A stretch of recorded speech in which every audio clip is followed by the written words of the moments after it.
ஸ்ரீ குருபியோ நமக. அனைவருக்கும் நமஸ்காரம். இன்று ஆவணி பௌர்ணமி, வேதத்தின் அவதார தினம், ஹயக்ரீவர் ஜெயந்தி. இந்த தினத்தில் ஹயக்ரீவர் ஜெயந்தி பற்றியும் பாராயணம் செய்ய வேண்டிய ஹயக்ரீவர் ஸ்தோத்திரமும் பார்க்கலாம். ஒருவருக்கு கல்வி செல்வத்தை வழங்க வழங்க ஞானமும் கல்வியும் நமக்கு அதிகரிக்கும். நமக்கு கடைசி வரை வரக்கூடியது கல்வி செல்வம். கல்வி செல்வம் இருந்தாலே அனைத்து செல்வமும் நம்மை தேடி வரும். அத்தகைய கல்விக்கு அதிபதி சரஸ்வதி தேவி. அந்த சரஸ்வதி தேவியின் குரு ஸ்ரீ ஹயக்ரீவர். ஹயக்ரீவர் வேதத்தின் ஸ்வரூபம்.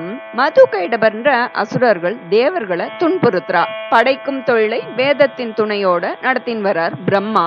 இந்த நிலையில வேதத்தை திருடின் போய் அசுரர்கள் ஒளிச்சு வச்சுடுறா. தேவர்களால மீட்க முடியல. தேவர்கள் மகாவிஷ்ணுவை நாட, மகாவிஷ்ணு ஹயக்ரீவராக குதிரை முகத்துடன் மனித உருவம் தாங்கி அவதரித்து அசுரர்களுடன் போரிட்டு வேதத்தை மீட்டார் அப்படிங்கிறது புராணம். அவரது உக்ரகத்தை தணிக்க அன்னை லக்ஷ்மி அருகில் வர ஆனந்தமடைந்தார் ஹயக்ரீவர். தனது மடியில் மகாலட்சுமியை அமர்த்தி கொண்டதால் லக்ஷ்மி ஹயக்ரீவர்னு அழைக்கப்படுறார். வேதத்தை மீட்ட பெருமாளானதால் இவரை துதித்தால் கல்வி கேள்விகளில் ஞானத்தில் சிறக்கலாம் என்பது ஐதீகம். இந்த தினத்தில் நாம் வேதாந்த தேசிகர் இயற்றிய ஸ்ரீ ஹயக்ரீவ ஸ்தோத்திரம் பார்க்கலாம். தேசிகர் பல ஸ்தோத்திரங்களை ஏற்றிருந்தாலும் இதுவே அவரது முதல் ஸ்தோத்திரம். சிறிய குன்றின் மேல அமர்ந்து தேசிகர் இத ஜபம் செய்யறார். அப்போ ஹயக்ரீவர் அவருக்கு முன்னாடி பிரத்யட்சமா தோன்றார். அப்போ இந்த ஸ்துதியை சொல்ல அதனால் ஹயக்ரீவரின் அருள் பரிபூரணமாக கிடைத்து கவிதார்க்கிக கேசரி வேதாந்தாச்சாரியார் என்ற பெருமை பெற்றார். அதனால் இந்த ஸ்லோகம் சொல்ல வாக் சித்தி உண்டாகும்.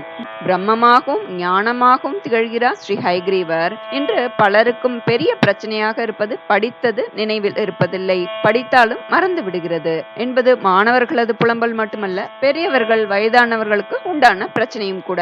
இப்படிப்பட்ட மறதியால் அவதிப்படுபவர்கள் ஞாபக சக்தி அதிகரிக்க லக்ஷ்மி ஹயக்ரீவரை வணங்கலாம் அப்படின்னு சொல்லப்பட்டிருக்கு. அவர் பக்தர்களின் குறைபாடுகளை நீக்கிவிடுகிறார். கற்பதில் உள்ள எல்லா இடையூறுகளையும் அழித்து ஞான ஆசிரியனான ஹயக்ரீவர் அறியாமை எனும் இருளிலிருந்து ஞானம் எனும் ஒளியை நோக்கி நம்மை அழைத்து சென்று அருள் புரிகிறார் அப்படின்னு சொல்லப்படுறது. குழந்தைகள், பெரியோர்கள் என அனைவருமே இந்த ஸ்தோத்திரத்தை பாராயணம் செய்யலாம். நம்ம ஸ்தோத்திரத்தை பார்க்கலாம். ஸ்ரீ வேதாந்த தேசிகர் இயற்றிய ஸ்ரீ ஹயக்ரீவ ஸ்தோத்திரம். ஸ்ரீ ஹயக்ரீவ ஸ்தோத்திரம். ஸ்ரீமான் வெங்கடநாத்தார்ய கவிதார்க்கிக கேசரி வேதாந்தாச்சார்ய வர்யோ மே சந்நிதத்தாம் சதா ஹ்ருதி. ஞானானந்தமயம் தேவம் நிர்மலஸ்பட்டிகாக்ருதிம் ஆதாரம் சர்வ வித்யானாம் ஹயக்ரீவமுபாஸ்மஹே. ஞானானந்தமயம் தேவம் நிர்மலஸ்பட்டிகாக்ருதிம் ஆதாரம் சர்வ வித்யானாம் ஹயக்ரீவமுபாஸ்மஹே.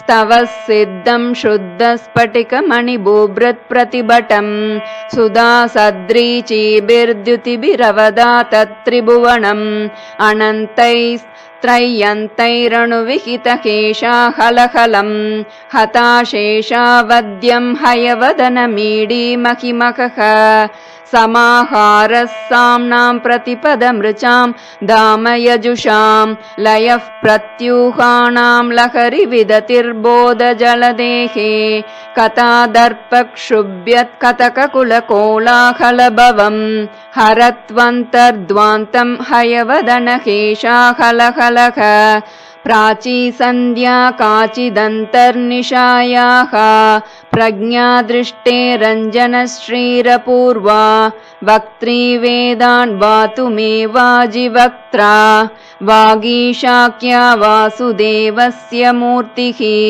विशुद्धविज्ञानगणस्वरूपं विज्ञानविश्राणनबद्धदीक्षं दयानिधिं देहभृतां शरण्यं देवं हयग्रीवमहं प्रपद्ये अपौरुषेयैरपि वाक्प्रपञ्चैः अद्यापि ते भूतिमदृष्टपारां सुवर्णकं मुग्धयति त्वयैव कारुण्यतो नाथकटाक्षणीयः दाक्षिण्यरम्या गिरिशस्य मूर्तिः देवी सरोजासनधर्मपत्नी व्यासादयोऽपि व्यपदेश्य वाचः स्फुरन्ति सर्वे तव शक्तिलेशैः मन्दो भविष्यन्नियतं विरिञ्चः वाचां निदेवञ्चितभागधेयः दैत्यापनीतान् दययैव भूयोऽपि अध्यापयिष्यो निगमान्न चेत्त्वं वितर्कडोलां व्यवधूय सत्त्वे बृहस्पतिं वर्तयसे यतस्त्वं तेनैव देवत्रिदशेश्वराणाम् अस्पृष्टडोलायितमादिराज्यम् अग्नौ समिद्धार्चिषि सप्ततन्तोः आतस्तिवान्मन्त्रमयं शरीरम् अखण्डसारैर्हविषां प्रदानैः आप्यायनं व्योम सदां विदत्से यन्मूलमीदृक् प्रतिभाति तत्त्वं यामूलमाम्नाय महाद्रुमाणां तत्त्वेन जानन्ति विशुद्धसत्त्वाः तामक्षरामक्षरमातृकान्ते अव्याकृताद्व्याकृतवाणसि त्वं नामानि रूपाणि च यानि पूर्वं शंसन्ति तेषां चरमां प्रतिष्ठां वागीश्वरत्वां त्वदुपज्ञवाचः मुग्धेन्दुनिष्यन्दविलोभनीयां मूर्तिं तवानन्दसुधाप्रसूतिं विपश्चितश्चेतसि भावयन्ते वेलामुदारामिव दुग्धसिन्धोः मनोगतं पश्यति यः सदा त्वं मनीषिणां मानसराजहंसं स्वयं पुरोभावविवादभाजक किं कुर्वते तस्य गिरो यतार्कम् अपि क्षणार्धं कलयन्ति ये त्वाम् आप्लावयन्तं विशदैर्मयूकैः वाचां प्रवाहैरनिवारितैस्ते मन्दाकिनीं मन्दयितुं क्षमन्ते स्वामिन् भवद्ध्यानसुधाभिषेकात् वहन्ति धन्याः पुलकानुबन्धम् अलक्षिते क्वापि निरूढमूलम् अङ्गेष्विवाणन्दतुमङ्कुरन्तं स्वामिन् प्रतीचा हृदयेन धन्याः त्वद्यानचन्द्रोदयवर्धमानम् अमान्तमानन्दपयोधिमन्तः पयोभिरक्ष्णां परिवाहयन्ति स्वैरानुभावास्त्वदधीनभावाः समृद्धवीर्यास्त्वदनुग्रहेण विपश्चितो नाथ तरन्ति मायां वैहारिकीं मोहनपिञ्चिकान्ते प्राङ्निर्मितानां तपसां विपाकाः प्रत्यग्रनिःश्रेयस सम्पदो मे समेधिशीरंस्तव पादपद्मे सङ्कल्पचिन्तामणयः प्रणामाः विलुप्तमूर्धन्यलिपिक्रमाणां सुरेन्द्रचूडापदलालितानां त्वदङ्घ्रिराजीवरजःकणानां भूयान् प्रसादो मयि नाथ भूयात् परिस्फुरन्नूपुरचित्रभानुप्रकाशनिर्धूततमोऽनुषङ्गां पदद्वयीन्ते परिचिन्महेन्तः प्रबोधराजीवविभातसन्ध्यां त्वत्किङ्करालं करणोचितानां त्वयैव कल्पान्तरपालितानां मञ्जुप्रणादं मणिनूपुरन्ते मञ्जूषिकां वेदगिरां प्रतीमः सञ्चिन्तयामि प्रतिभादशास्तान्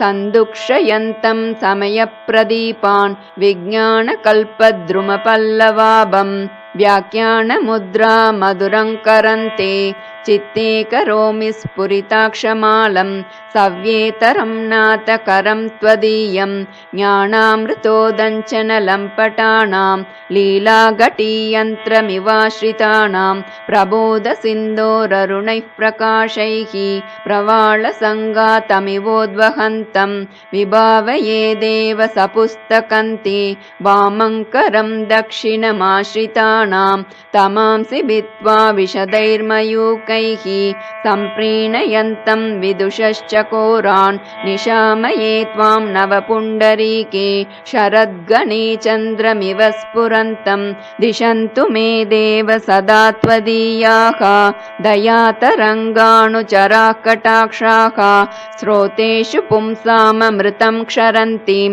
सरस्वतीं संश्रितकामधेनुं विशेषवित्पारिषदेषु नाथ विदग्धगोष्ठी समराङ्गणेषु जिगीषतो मे कवितार्किकेन्द्रान् जिह्वाग्रसिंहासनमभ्युपेयाः त्वां चिन्तयन् त्वन्मयतां प्रपन्नः त्वामुद्गृह्णन् शब्दमयेन दाम्ना स्वामिन् समाजेषु समेदिशीय स्वच्छन्दवादाहवबद्धशूरः नानाविधानामगतिः कलानां न चापि तीर्थेषु कृतावतारः ध्रुवं तवानाथ परिग्रहायाः नवं नवं पात्रमहं दयायाः अकम्पनीयान्यपनीतिभेदैः अलङ्कृशीरन् हृदयं मदीयं शङ्काकलङ्कापगमोज्ज्वलानि तत्त्वानि संयञ्चि तव प्रसादात् व्याख्यामुद्रां करसरसिजैः पुस्तकं शङ्खचक्रे बिभ्रद्भिन्नस्फटिकरुचिरे पुण्डरीके निषण्णः अम्लानश्रीरमृतविशदैरंशुभिः प्लावयन् माम् आविर्भूयादनगमहिमा मानसे वागदीशः व्याख्यामुद्रां करसरसिजैः पुस्तकं शङ्खचक्रे बिभ्रद्भिन्नस्फटिकरुचिरे पुण्डरीके निषण्णः अम्लानश्रीरमृतविशदैरंशुभिः प्लावयन् माम् आविर्भूयादनगमहिमा मानसे वागदीशः वागर्थसिद्धिहेतोः पठत हयग्रीवः संस्तुतिं भक्त्या कवितार्किककेसरिना वेङ्कटनाथेन विरचितामेताम् वागर्थसिद्धिहेतोः पठत हयग्रीवसंस्तुतिं भक्त्या कवितार्किककेसरिना वेङ्कटनाथेन विरचितामेताम् कवितार्किकसिंहाय कल्याणगुणशालिने श्रीमते वेङ्कटेशाय वेदान्तगुरवे नमः इति श्रीहयग्रीवस्तोत्रं समाप्तम्। ஸ்ரீகுருப்யோ நமः. ஹரிஹி ஓம். இந்த நன்னாளில் அனைவரும் அவசியம் சொல்ல வேண்டிய ஸ்ரீ ஹயக்ரீவ அஷ்டோத்திர சதநாம ஸ்தோத்திரம்.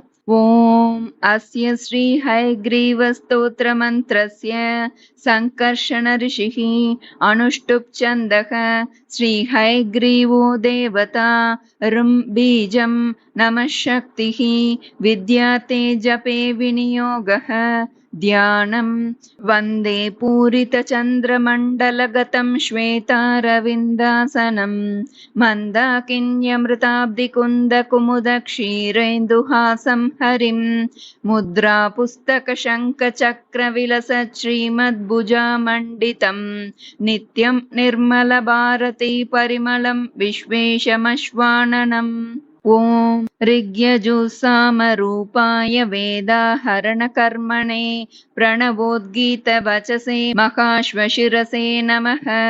श्रीहयग्रीवाय नमः. श्रीहयग्रीवाय नमः. ज्ञानानन्दमयं देवं निर्मलं स्फटिकाकृतिम् आधारं सर्वविद्यानां हयग्रीवमुपास्महे. ज्ञानानन्दमयं देवं निर्मलं स्फटिकाकृतिम् आधारं सर्वविद्यानां हयग्रीवमुपास्महे. हयग्रीवो महाविष्णुः केशवो मधुसूदनः गोविन्दः पुण्डरीकाक्षो विष्णुर्विश्वम्भरो हरिः आदिशः सर्ववागीशः सर्वाधारः सनातनः निराधारो निराकारो निरीशो निरुपद्रवः निरञ्जनो निष्कलङ्को नित्यतृप्तो निरामयः चिदानन्दमयः साक्षी शरण्यः सर्वदायकः श्रीमान् लोकत्रयाधीश शिवः सारस्वतप्रदः वेदोद्धर्ता वेदनिधिर्वेदवेद्यः पुरातनः पूर्णः पूरयिता पुण्यः पुण्यकीर्तिः परात्परः परमात्मा परञ्ज्योतिः परेशः पारगः परः सकलोपनिषद्वेद्यो निष्कलः सर्वशास्त्रकृत् अक्षमाला ज्ञानमुद्रा युक्तहस्तो वरप्रदः पुराणपुरुषः श्रेष्ठः शरण्यः परमेश्वरः शान्तो दान्तो जितक्रोधो जितामित्रो जगन्मयः जरामृत्युहरो जीवो जयदो जाड्यनाशनः जपप्रियो जपस्तुत्यो जपकृत्प्रियकृद्विभुः विमलो विश्वरूपश्च विश्वगोप्ता विधिस्तुतः विधिविष्णुशिवस्तुत्य शान्तिदक्षान्तिकारकः श्रेयःप्रदः श्रुतिमयः श्रेयसाम्पतिरीश्वरः अच्युतोऽनन्तरूपश्च प्राणदः पृथिवीपतिः अव्यक्तो व्यक्तरूपश्च सर्वसाक्षी तमोहरः अज्ञाननाशको ज्ञानी पूर्णचन्द्रसमप्रभः ज्ञानदो वाक्पतिर्योगी योगीशः सर्वकामदः योगारूढो महापुण्यः पुण्यकीर्तिरमित्रः